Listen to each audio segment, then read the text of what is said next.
पटना के Shambhu girls hostel में NEET छात्रा के साथ हुए जघन्य अपराध के बाद सरकार ने जो है कड़ा रुख अख्तियार किया है और उसके बाद तमाम ऐसे हॉस्टल संचालक हैं उनको कड़े नियम की कॉपी भी थमाई गई है और उसके तहत हॉस्टल का संचालन करने के लिए सख्त निर्देश भी दिया गया है। आज हम इसकी पड़ताल करने के लिए भागलपुर के एक छात्रावास में पहुंचे हैं। ये माँ छात्रावास और इसके अंदर हम तमाम ऐसी छात्राओं से ही बातचीत करेंगे कि आखिरकार वह जब हॉस्टल में रहते हैं तो खुद को कितना सुरक्षित महसूस करते हैं और आखिर जिस तरह के नियम कानून सरकार के द्वारा लगाए गए हैं उसका कितना अनुपालन जो हॉस्टल में करवाया जाता है। हम माँ हॉस्टल से आपको तस्वीरें दिखा रहे हैं। सबसे पहले अगर आप प्रवेश करते हैं तो ये प्रथम तल है और प्रथम तल पर आप देख सकते हैं आदेश की कॉपी जो पुलिस प्रशासन के द्वारा पिछले दिनों हॉस्टल संचालक को सौंपी गई थी, उसकी कॉपी यहाँ पर चिपका दी गई और इसके तहत ही अब हॉस्टल का संचालन किया जा रहा है। हालांकि जब हम इस हॉस्टल में प्रवेश किए तो हमने देखा कि यहाँ तमाम ऐसे रूल्स जो है जो सरकार के द्वारा दिए गए हैं उसका अनुपालन पहले से करवाया जा रहा है। सीसीटीवी से निगरानी रखी जा रही है और तमाम जो ऐसे पुरुष जो हॉस्टल में प्रवेश करते हैं चाहे वो परिजन हो उन्हें नीचे गेस्ट हाउस में ही रोका जाता है। उसके बाद हॉस्टल के जो फ्लोर है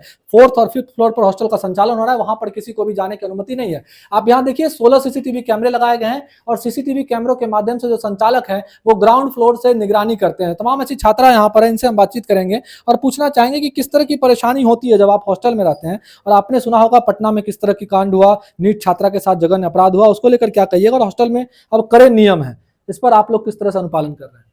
देखिए, हम पटना में जो हुआ वो तो सही नहीं हुआ, लेकिन अगर एक जगह ऐसा है तो सारे जगह ऐसा नहीं है। हमारे हॉस्टल में बहुत सिक्योरिटी है, ठीक है। आपको हमारे हॉस्टल में कोई प्रॉब्लम नहीं होगा, सारे फैसिलिटी बहुत अच्छे हैं, ऑनर अंकल बहुत अच्छे हैं, हॉस्टल में कोई प्रॉब्लम नहीं है। बट यहाँ के इन्वायरमेंट में फिर भी थोड़ा प्रॉब्लम है, जैसे कि SM कॉलेज रोड में है, ठीक है। तो यहाँ पे आप ना सुबह में भी निकलते हो। एक बार तो मेरे साथ खुद ऐसा हुआ था, 11 बजे मैं निकली थी यहाँ पे,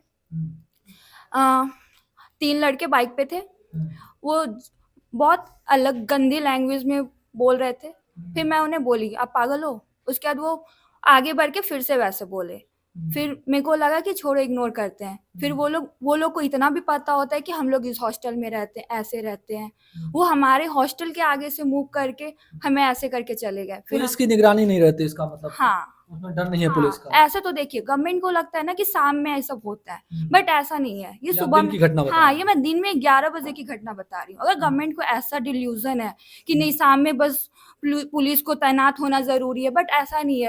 आपको हमेशा रहना पड़ेगा। ये कोई टाइम टेबल नहीं है कि शाम में हो सकता है, सुबह में नहीं हो सकता, बहुत हमेशा हो सकता है। क्योंकि आपके पेरेंट्स को भी आपकी चिंता बनी रहती होगी, लगातार फोन कॉल कर रहे होंगे जब से पटना की घटना को उन्होंने सुना होगा उसके बाद? नहीं, हमारा हॉस्टल में बहुत ज्यादा सिक्योरिटी है, बाहर में भी सारी जगह क्या नियम है, कैसे यहाँ पे रहते हैं आप लोग, यहाँ आते हैं या जब जाते हैं उसके लिए क्या कुछ? हाँ, सब जगह लिखने का है। मतलब आप जा रहे हो तो लिख के जाओगे, रजिस्टर में बायोमेट्रिक दे के जाओगे और फिर आओगे तो फिर लिखोगे, टाइमिंग बायोमेट्रिक जाएगा, आपके पेरेंट्स के पास चला जाता है कि आप आ गए हो। कोई मिलने आता है तो उसके लिए क्या हाँ, व्यवस्था है? मिलने आता है तो ये ऑफिस में आप रुक सकते हो। फीमेल हो तो आप ऊपर जा सकते हो, बट मेल हो तो फिर आपको नहीं जाने कोई मिलेगा। जेंट्स ऊपर नहीं जाता? हाँ, किस तरह की सुरक्षा है हॉस्टल में? आप लोग कैसा महसूस, सुरक्षित महसूस करते हैं जब रहते हैं? जी, हम यहाँ काफ़ी सुरक्षित महसूस करते हैं। और यहाँ है सबसे बड़ी बात है, अगर हम कभी घर भी जाते हैं तो रजिस्टर मेंटेन होता है, टाइम, फ़ोन नंबर, साइन सब कुछ। और आने के बाद भी आप किस टाइम पर वापस आएँ वो भी मेंटेन होता है। और इस चीज़ से मम्मी-पापा काफ़ी एकदम सुरक्षित महसूस करते हैं। सुरक्षित महसूस कर रहे हैं। एनवायरनमेंट बाहर का खराब है जिस तरह से बता रहे हैं, उसके लिए क्या कुछ कहिएगा पुलिस को या सरकार को, कैसी सख्ती बरतनी चाहिए?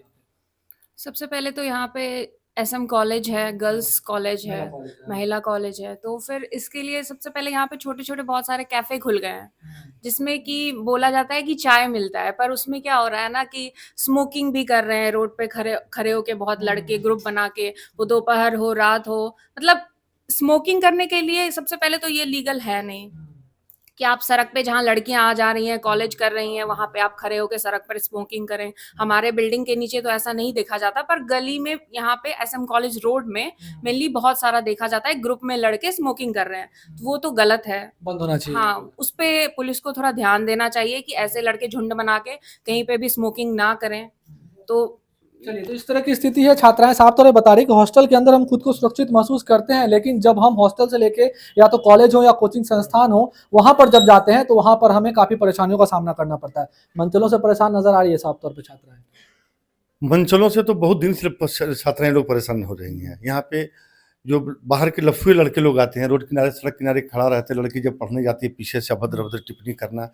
कुछ लड़की लोग विरोध करती है, जो नहीं विरोध करती है, जो विरोध करती है उसको डराना धमकाना, तेजाब छिड़क देने का वो लोग बात करते हैं कि तेजाब डाल देंगे, ये करेंगे। जो लड़कियां हमारे हॉस्टल की, वो तो हमारे पास आके कंप्लेन करती है, हम लोग तो जाते हैं उसको मारते हैं, पीटते हैं, पकड़ते हैं, पुलिस को खबर करते हैं। बट बहुत सारी लड़कियां का ऑनर लोग को नहीं बोल पाती है, डर से छिप कर रह जाती है। लेकिन ऐसे में प्रशासन से हम लोग उम्मीद करते हैं कि आप रेगुलर चेकिंग लगाएं, यहाँ पे लड़का से पूछताछ करें, रोड किनारे क्यों खड़े हो, उसका चेकिंग करें, उसके गार्जियन से बात करें कि आपका लड़का यहाँ पर क्या कर रहा है, तो इससे सब चीज़ बंद हो आपको जाएगी। नई नियमावली की कॉपी थमाई गई है, उसको लेकर किस तरह से आप लोग यहाँ पे अच्छा लगा, इससे पहले हमारे पास तो है, लेकिन और जो ऑनर के पास नहीं है उनको ये फॉलो करना चाहिए। अच्छा नियम है, और कुछ ज़्यादा इसमें नियम फायर वगैरह का नहीं है। फायर की सुविधा का भी नियम लगना चाहिए कि कहीं पे जो लड़कियां खाना बनाती है, कहीं गैस ब्लास्ट कर गया तो फायर की सुविधा होना चाहिए उसको बुझाने की। बाहर में पुलिस प्रशासन की सख्त वहाँ पे हाँ, गश्ती बाहर होनी में चाहिए। रोड पे सख्त गश्ती होना चाहिए। क्या नाम है आपका? राजेश रंजन, माँ गर्ल्स देखिए हॉस्टल। ये माँ गर्ल्स हॉस्टल के संचालक है राजेश रंजन, इनसे हम लोगों ने बातचीत की। तमाम ऐसी छात्रा जो यहाँ पे रहती है, उन्होंने बताया कि साफ तौर पे हॉस्टल के अंदर हम लोग काफी सुरक्षित महसूस करते हैं, गार्जियन भी हमारे चिंतित नहीं होते हैं। लेकिन हॉस्टल के बाहर जब हम निकलते हैं तो कई सारी परेशानी है, मंचलों के द्वारा हमें छेड़ा जाता है, जिस वजह से हमें परेशानी होती है। तो सड़कों पर जो है पुलिस की गश्ती बढ़ाई जाए, महिला पुलिस की तैनाती जो है सड़कों पर की जाए, और खास करके महिला कॉलेज रोड में जो है पुलिस को सख्ती से अनुपालन करवाना होगा, मंचलों पर जो है सख्त कार्रवाई भी करनी चाहिए। भागलपुर से TV9 के लिए मैं शिवम।